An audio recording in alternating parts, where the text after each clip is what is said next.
আজকে আমরা দেখাবো যে ঘি স্যাম্পলের অ্যাসিড ভ্যালু এবং ফ্রি ফ্যাটি অ্যাসিড ভ্যালু কিভাবে বের করা হয়। তো চলুন দেখে নেওয়া যাক আমরা কিভাবে ল্যাবরেটরিতে ঘিয়ের অ্যাসিড ভ্যালু এবং ফ্রি ফ্যাটি অ্যাসিড ভ্যালু বের করে থাকি। তো ঘিয়ের অ্যাসিড ভ্যালু এবং ফ্রি ফ্যাটি অ্যাসিড ভ্যালু বের করার জন্য আমাদেরকে প্রথমে 50 ml পরিমাণ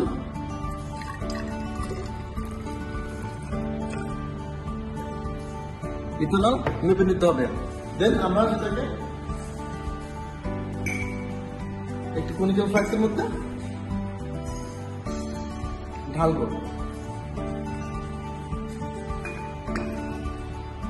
দেন আমরা ইথানলের সাথে কয়েক ফোঁটা ফেনফথলিন ইন্ডিকেটর অ্যাড করবো এই ইথানলটাকে নিউট্রালাইজ করার জন্য।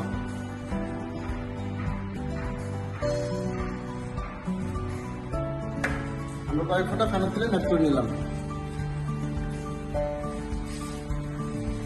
দেন আমরা সোডিয়াম হাইড্রোক্সাইড সলিউশনের মাধ্যমে এটাকে নিউট্রালাইজ করব।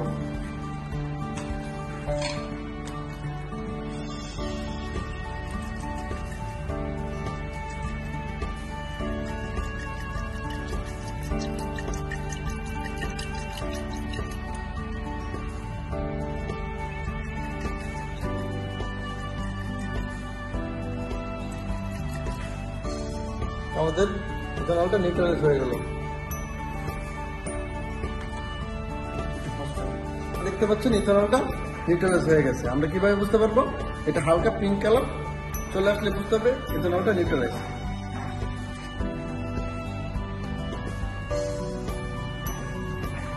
দেন আমরা 3 গ্রাম পরিমাণ ঘিয়ের স্যাম্পল মেপে নিব, অ্যাপ্রক্সিমেটলি 3 গ্রাম।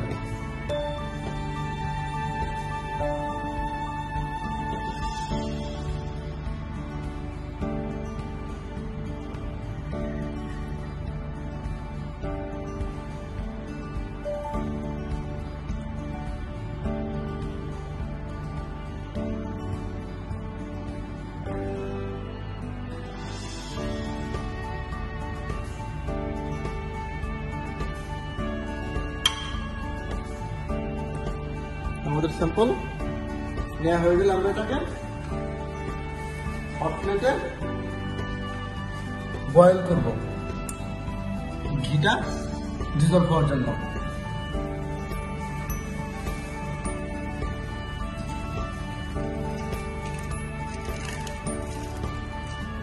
আমরা হট প্লেটে হিট দেব ঘিটা ডিজলভ করার জন্য।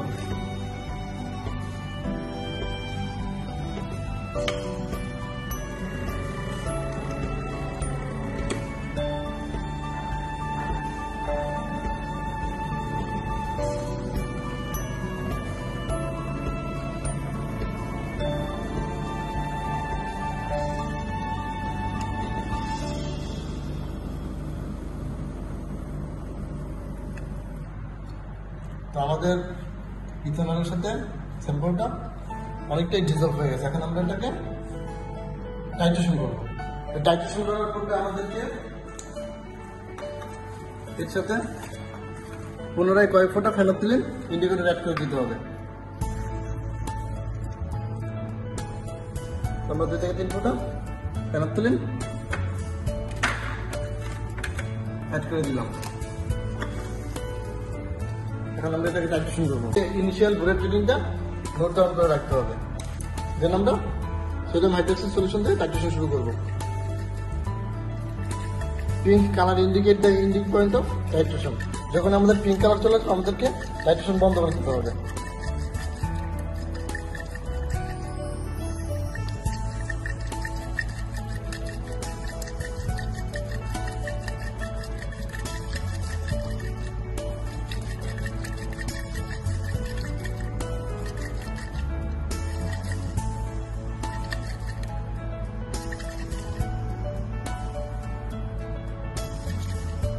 আমাদের কাঙ্ক্ষিত রেজাল্ট কিন্তু অলরেডি চলে আসছে। পিঙ্ক কালার চলে আসলে আমাদেরকে 15 সেকেন্ড স্টে করতে হবে যে কালারটা আরো স্টেবল করতেছি না।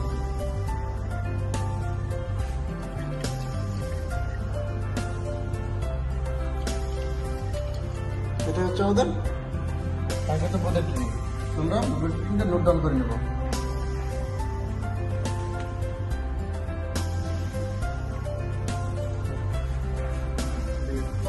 এখন আমরা সরাসরি ক্যালকুলেশন চলে যাব। Acid value is equal to bullet reading. আমাদের ইনিশিয়াল বুলেট রিডিং ছিল 9, আমরা ফাইনাল বুলেট রিডিং পেয়েছি 17.5। তাহলে 17.5 মাইনাস হচ্ছে 9, 8.5 ইন্টু আমরা হচ্ছে 0.01 ঘনমাত্রা সোডিয়াম হাইড্রোক্সাইড সলিউশন ইউজ করেছি। এটা হচ্ছে আমাদের সোডিয়াম হাইড্রোক্সাইডের molecular weight divided by sample weight. এখন আমরা ক্যালকুলেশন করব। বুলেট রিডিং 8.5 ইন্টু ঘনমাত্রা সোডিয়াম হাইড্রোক্সাইড ইন্টু সোডিয়াম হাইড্রোক্সাইডের molecular weight divided by sample weight. তাহলে আমাদের কাঙ্ক্ষিত অ্যাসিড ভ্যালু আসতেছে 1.13। তাহলে অ্যাসিড ভ্যালু যদি 1.13, তাহলে আমাদের এখান থেকে সরাসরি ফ্রি ফ্যাটি অ্যাসিড ভ্যালুটা বের করতে পারতেছে 1.13 ডিভাইডেড বাই 2.56।